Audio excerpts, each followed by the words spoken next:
Selamat pagi, Assalamualaikum warahmatullahi wabarakatuh. Apa kabar semuanya? Kita bertemu lagi hari ini untuk belajar atau berdiskusi mengenai materi yang berbeda ya.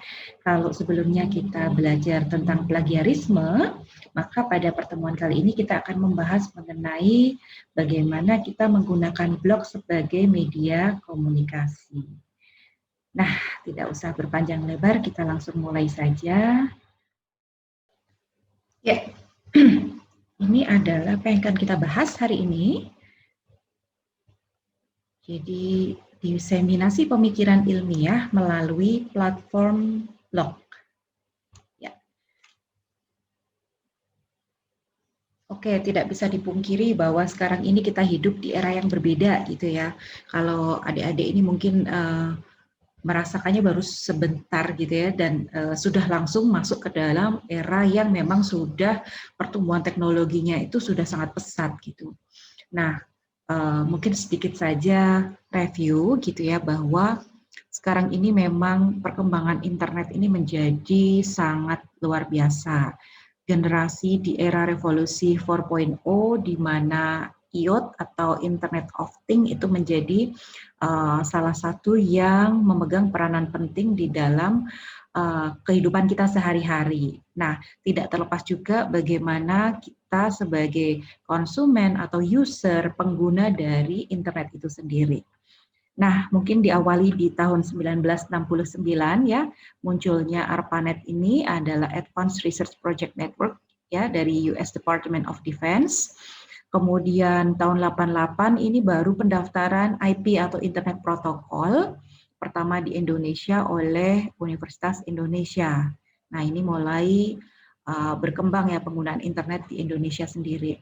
Tahun 1991 muncul mungkin yang kita kenal sebagai WWW atau www atau World Wide Web yang dikembangkan oleh Berners dan kawan-kawan di laboratoriumnya di Geneva, Swiss. Kemudian 1992 pengembangan internet di Indonesia semakin tinggi dan 94 atau 1994 mulai beroperasi Internet Service Provider atau ISP komersial pertama di Indonesia yang diberi nama Indonet. Kemudian tahun 1995 ada akses internet ke luar negeri, yaitu dengan munculnya HTTP ya, atau singkatan dari Hypertext Transfer Protocol. Dan semenjak tahun 2000, era milenial gitu ya, era milenium, 2000 sampai sekarang perkembangannya semakin pesat dan muncul miliaran situs di dunia ini. Yang mungkin semuanya bisa mengakses dengan sangat mudah gitu. Nah, inilah yang kemudian kenapa perlu kita juga mempertimbangkan penggunaan blog ini sebagai salah satu media untuk melakukan diseminasi informasi yang bersifat ilmiah gitu. Nah, kita lihat dulu sebetulnya blog itu apa. Baik, blog itu adalah singkatan dari weblog gitu ya. Dan blog ini merupakan sebuah aplikasi website yang berbentuk tulisan yang diposting pada sebuah halaman web atau laman web itu sendiri. Nah, isinya apa? Isinya adalah sebuah konten berupa topik-topik personal atau pribadi, bisa juga bahasan mengenai topik politik, mengenai topik kesehatan, topik-topik sosial, topik ekonomi, ya, maupun topik-topik yang berhubungan dengan perkembangan teknologi informasi itu sendiri. Nah, fungsinya apa sih web ini atau blog ini? Nah, fungsi dari web ini sendiri adalah sebagai misalnya catatan pribadi si pemiliknya. Kemudian sebagai media publikasi sebuah kampanye politik. Bisa juga digunakan sebagai media-media psikoedukasi berbagai hal, tadi yang sudah saya sebutkan. Misalnya psikoedukasi tentang hal-hal yang berhubungan dengan kesehatan, berhubungan dengan kesehatan jiwa atau psikologis, berhubungan juga dengan hal-hal yang lain seperti otomotif, ini hobi ya, atau berhubungan dengan budidaya tanaman misalnya, dan yang lainnya banyak sekali. Nah, bisa juga ini merupakan bentuk dari program-program media dan perusahaan-perusahaan yang memiliki blog ini sebagai media untuk promosi atau memperkenalkan bagaimana perusahaan tersebut. Ya, kita lanjutkan. Nah, jenis blog. Jenis blog ini ada beberapa macam gitu, tergantung bagaimana kita mengkategorikannya. Yang pertama, jika kita kategorikan berdasarkan jenis penulis, maka ada berapa macam kita lihat. Ya. Nah, ada blog personal versus blog multi-author. Jadi ada blog yang ditulis oleh satu orang saja, ada blog yang ditulis oleh banyak orang atau banyak penulis yang dikenal dengan istilah multi-author blogs atau MABs. Nah, umumnya blog yang dikelola individu atau tunggal, namun ada juga yang dikelola oleh kelompok kecil. Nah, kalau kelompok kecil ini biasanya relasinya adalah relasi profesional yang memang tadi niche-nya atau topik yang dibahas di dalam blog tersebut memang sudah spesifik. Misalnya tadi tentang kesehatan. Jadi bisa saja yang menulis adalah para dokter umum maupun para dokter spesialis, tergantung pada konten apa yang ingin dibagikan gitu ya, atau topik apa yang sedang dibahas dalam misalnya periode tertentu. Nah, kalau berdasarkan sifat interaksionalnya, kita lihat ada yang sifatnya interaktif, ada yang sifatnya non-interaktif. Nah, apa bedanya? Kalau interaktif, maka blog yang memiliki fasilitas interaksi dengan para pengunjungnya. Artinya visitor ini bisa juga berkomentar atau melakukan diskusi dua arah di sana. Ya, jadi ada semacam buku tamu atau kolom komentar, sehingga bisa terjadi komunikasi tadi. Namun ada juga yang sifatnya dia satu arah, hanya informasional. Maka tidak ada fasilitas atau fitur yang memungkinkan orang untuk melakukan komen di sana. Oke. Nah, selanjutnya kita lihat jenis-jenis blog berdasarkan penulisnya. Jadi menurut Mernit tahun 2008 itu ada 8 tipe ya. Di antaranya yang pertama adalah jurnalis profesional ya, yang memang sudah pekerjaannya sebagai seorang jurnalis dan menulis. Kemudian ada jurnalis non-tradisional, yang ini biasanya berdasarkan hobi atau hal-hal yang sedang tren begitu. Kemudian juga fokus pada tema spesifik, ya. Kemudian memang blog yang berisi tentang edukasi. Jenis yang lain ada jenis ekspresi diri, kemudian bisnis atau marketing atau memang untuk sarana promosi, ya. Dan ada lagi weblog untuk bisnis dan weblog inovator. Ya, jenisnya banyak. Nah, kita lihat lagi. Nah, contoh-contohnya apa saja? Di sini ada blog bisnis. Kalau menurut Wikipedia ya, ada blog pribadi, bisa isi puisi, diary, sehari-harinya gitu ya. Blog politik, ini untuk kampanye-kampanye politik. Kemudian blog yang bertopik tertentu, ada juga blog pengganggu atau spam. Nah, ini biasanya sering ya kalau kita lihat dia fungsinya memang mengganggu aktivitas kita berselancar di dunia maya misalnya. Kemudian blog hukum yang memang berisi misalnya tentang hal-hal atau knowledge yang berhubungan dengan hukum. Blog media isinya berbagai informasi. Blog kesehatan, ada juga blog sastra, blog agama, blog perjalanan atau traveling, ada juga blog lifestyle, mode atau mode, fashion blog, blog parenting tentang pengasuhan, ada juga blog yang ini jenisnya adalah virus. Memang blog ini fungsinya merusak, hampir sama dengan spam tadi. Cuman kalau ini menyebarkan virus. Nah, kemudian juga blog petunjuk atau directory, dan yang terakhir di bawah ini adalah blog riset atau berisi tentang riset-riset, penelitian-penelitian ilmiah.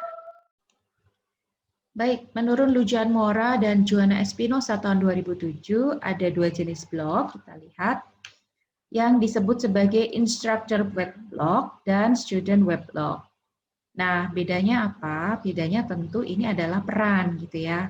Ada weblog yang memang untuk instructor atau teacher, fungsinya adalah sarana berkomunikasi dengan siswa dan juga memuat konten-konten materi pembelajaran, informasi manajemen pembelajaran, komentar umum untuk semua siswa tentang kemajuan belajar mereka. Di sisi yang lain, student weblog.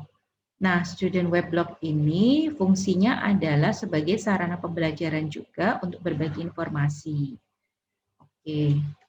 Nah, itu tadi yang di dalam kategori educational weblog. Nah, sebetulnya secara umum apa sih manfaat dari blog? Nah, kita lihat manfaat dari blog itu sendiri ada 2 yang paling utama gitu ya. Yang pertama adalah meningkatkan kemampuan menulis. Ya, karena di situ memang berwujud tulisan sehingga menstimulasi daya kreatif kita, menstimulasi bagaimana fluensi berpikir kita dan menuangkannya dalam bentuk tulisan yang menarik. Kemudian yang kedua adalah sebagai media publikasi, berbagi informasi dan ide. Nah, ini adalah 2 manfaat utama dari blog. Dan selanjutnya, fungsi blog itu ada 3 secara umum. Yang pertama adalah mudah dibuat, mudah digunakan, dan mudah dikelola.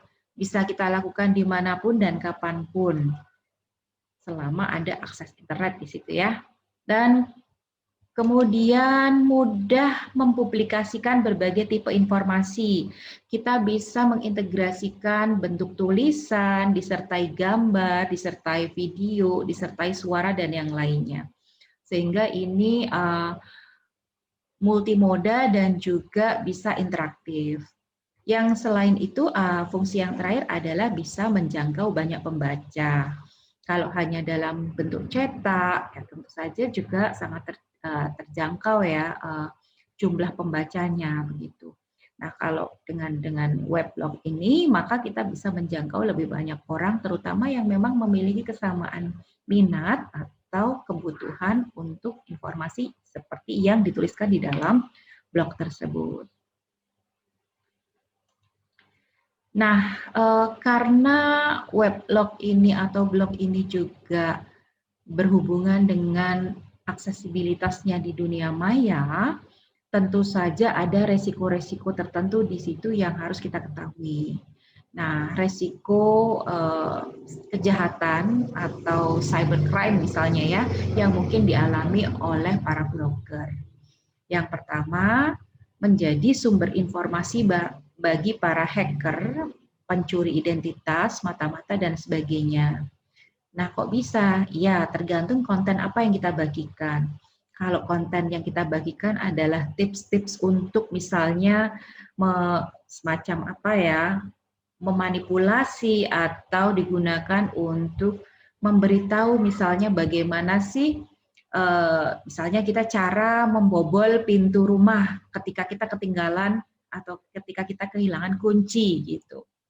Nah, mungkin konten informasinya sebetulnya adalah tips yang positif atau netral untuk membantu kita ketika memang dalam kondisi yang genting. Nah, namun bagi orang lain tentu ini bisa dimanfaatkan sebagai cara untuk dipergunakan dalam hal-hal yang sifatnya negatif. Atau informasi-informasi penting misalnya, dan ini bisa digunakan sebagai dasar bagi orang lain untuk menyusun strategi melakukan kejahatan. Nah, yang kedua, penulisan pandangan terkait isu sensitif ini bisa berimbas pada tuntutan pengadilan. Nah, ingat ada Undang-Undang ITE. Nah, Undang-Undang ITE ini tentu kita belum menguasai pasal per pasalnya. Namun, karena kita menggunakan teknologi dan informasi, dan kita harus sangat hati-hati dalam hal penulisan apapun, terutama terkait dengan orang gitu ya, institusi, partai politik, maupun hal-hal yang berhubungan dengan objek lainnya yang bisa diperkarakan secara hukum. Nah, jadi itu tadi bisa berhubungan dengan masalah pelanggaran etika, bisa juga berimbas pada tuntutan pemecatan kalau ternyata misalnya kita semacam membocorkan rahasia perusahaan ya tempat kita bekerja, atau malah kita misalnya menjelek-jelekan atau menguap hal-hal negatif dari perusahaan itu tanpa dasar yang kuat. Kemudian bisa juga dilakukan blokir akses sehingga blog kita tidak bisa lagi digunakan, dikenakan denda bahkan sampai pada tindak penangkapan. Dan resiko yang terakhir itu adalah resiko plagiasi, karena sangat dimungkinkan kita melakukan plagiasi dari weblog atau blog yang lainnya ataupun sumber yang lainnya tanpa mencantumkan sumber penulis itu sendiri. Ya. Nah, ini kita lihat dulu seperti apa sih contoh-contoh blog populer di Indonesia. Nah, saya rasa mungkin malah teman-teman di sini lebih jago ya. Artinya jangan-jangan teman-teman mahasiswa ini sudah punya blog-blognya personal masing-masing. Nah, mungkin bisa dibagikan juga nanti di dalam kolom komen di Google Classroom. Siapa yang sudah punya blog gitu ya. Dan mungkin bisa diceritakan juga blognya bercerita tentang apa.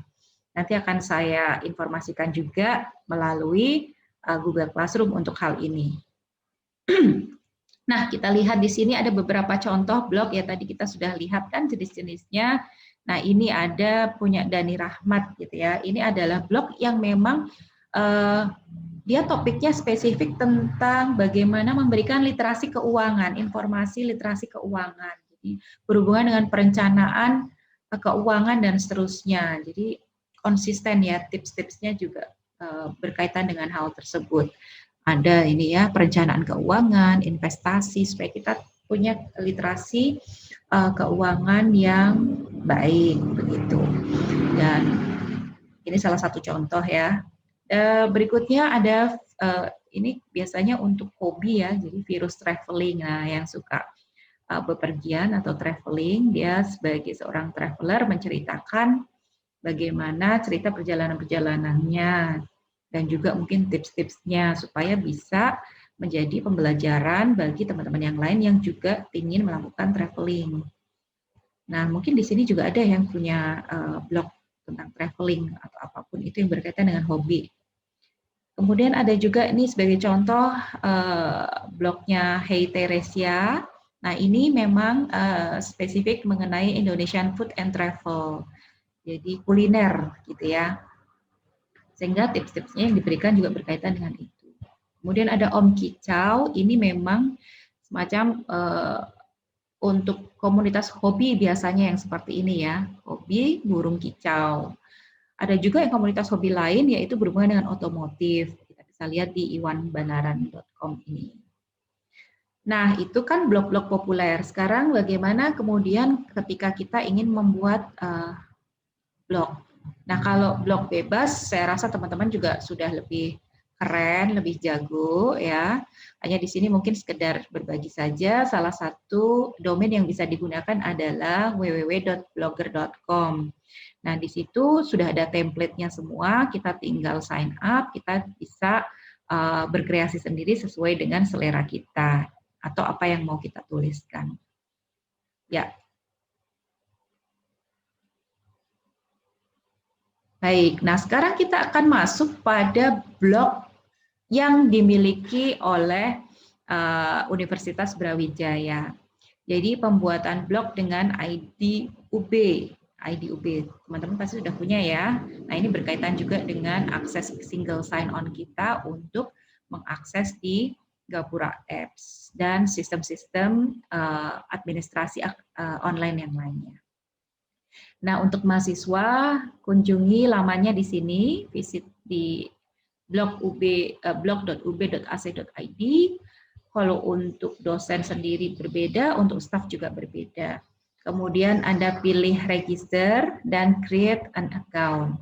Nah, di situ silakan diisi dulu data-data yang diperlukan dan harus menggunakan email UB Anda.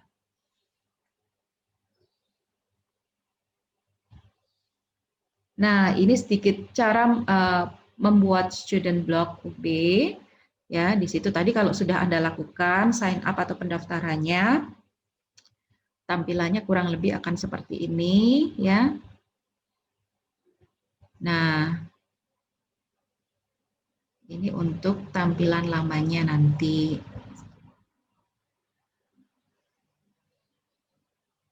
Ya, dipilih yang kalau Anda masuk ke dalam tadi websitenya, maka kemudian Anda pilih yang student blog.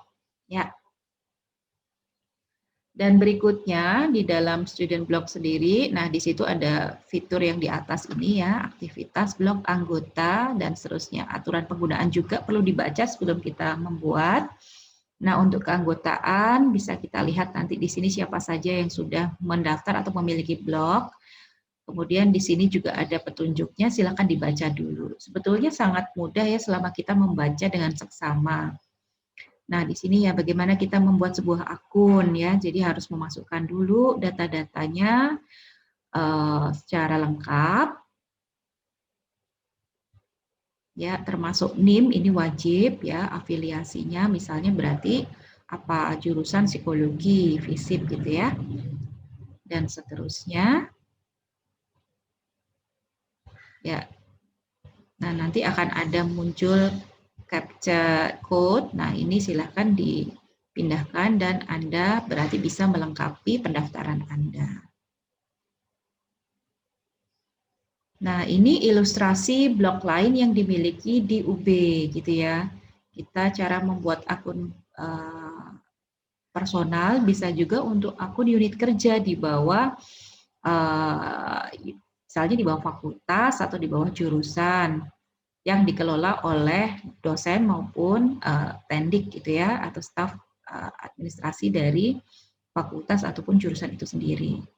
Nah, ini contohnya punya psikologi yaitu tracer psikologi. Nah, tracer psikologi ini adalah digunakan untuk men-tracer para alumni dari jurusan psikologi. Jadi nanti diharapkan kalau kalian sudah lulus bergabung dengan Ikatan Alumni Psikologi UB, nah nanti mungkin akan banyak informasi-informasi terkait juga dengan hal-hal yang berhubungan dengan informasi tracing mengenai alumni. Nah, oke, terus kemudian juga ada staff blog ya. Staff blog ini bisa untuk staff tadi, untuk tenaga kependidikan, ya. Dan ini balik lagi tadi punya tracer studi psikologi. Nah, bentuknya seperti ini. Memang tampilannya sifatnya tidak menarik atau seinteraktif kalau kita menggunakan blog-blog yang bebas seperti blogger tadi ya. Dan di sini menggunakan base-nya adalah WordPress. Nah, WordPress ini kan termasuk yang gratis atau tidak berbayar ya. Nah, di sini silakan Anda lihat, kemudian, nah ini ya, kalau sudah terdaftar, sudah bikin sign up tadi, maka bisa login melalui HTTP yang sudah tertera di depan tadi, tergantung Anda dosen, Anda student, atau Anda staff. Nah, ini akan muncul di dashboard, Anda dapat menambahkan tulisan, bisa menambahkan media lain seperti PowerPoint, video, gambar, dan mengatur tampilan blog dan lain-lainnya. Nah, ini tampilan dashboard-nya. Nanti bisa diotak-atik saja. Ini kan generasi yang melek teknologi ya, jadi nggak perlu diajarin, kalian sudah bisa berkreasi dan mencoba sendiri berjelajah. Nah, ini kalau kita mau melakukan posting informasi, ya, post, add new, berikan judul pada postingan Anda dapat menambahkan tulisan atau media, foto atau dokumen atau video tadi. Nah, jadi diseminasi ilmiah melalui blog itu di sini ya. Kalau sampai sudah publish berarti sudah bisa dinikmati oleh pengunjung atau pembaca yang lain. Setelah selesai menulis naskah ilmiah, Anda bisa publikasikan. Status itu bisa pending review atau draft. Kalau untuk visibility ini mengatur siapa yang bisa melihat postingan. Anda bisa arrange sendiri. Apakah untuk public, apakah dengan password protected, atau private. Kalau biasanya untuk diary sendiri bisa Anda set untuk private. Dan publish ini Anda bisa mengatur kapan akan dipublikasikan. Bebas ya, bisa di schedule juga. Nah, karena kalian sudah belajar sedikit mengenali tentang blog, terutama blog sebagai student menggunakan akun UB, maka ada penugasan di sini. Yang pertama ini penugasan kelompok gitu ya. Jadi Anda diminta membuat student blog yang versi UB ya. Kemudian Anda diminta untuk menuangkan gagasan dan opini ilmiahnya melalui blog tersebut. Nah, gagasan ini supaya kalian tidak memulai dari nol, maka kita bisa koneksikan dengan mata kuliah biopsikologi. Kalau tidak salah, pada beberapa pertemuan sebelumnya atau hampir bersamaan, Anda juga diminta mengerjakan tugas membuat artikel tentang pseudoscience. Ya, nah silakan Anda gunakan atau itu menjadi konten artikel atau konten blog Anda. Kemudian di sini dituangkan, di-arrange sebaik mungkin, semenarik mungkin, dan di sini ada ada kriteria penilaian, itu terdiri dari konten ilmiahnya apa. Jadi kita akan baca nanti konten apa sih yang kalian sebarkan gitu ya. Kemudian layoutnya, tampilan websitenya seperti apa. Memang sekali lagi tadi kita katakan bahwa menggunakan blog UB itu cenderung formal atau cenderung rigid ya, tidak terlalu banyak kreasi-kreasi yang bisa kita lakukan. Tapi bisa kita lihat bagaimana cara kalian mendesain, berkreasi dalam keterbatasan yang ada sehingga bisa tampil semenarik mungkin. Dan yang terakhir itu adalah informatif serta originalitasnya yang kita lihat. Dan poin yang berikutnya, tugas dikumpulkan pada minggu berikutnya, ya. Detail deadline dan petunjuk tugas nanti akan saya share di Google Classroom.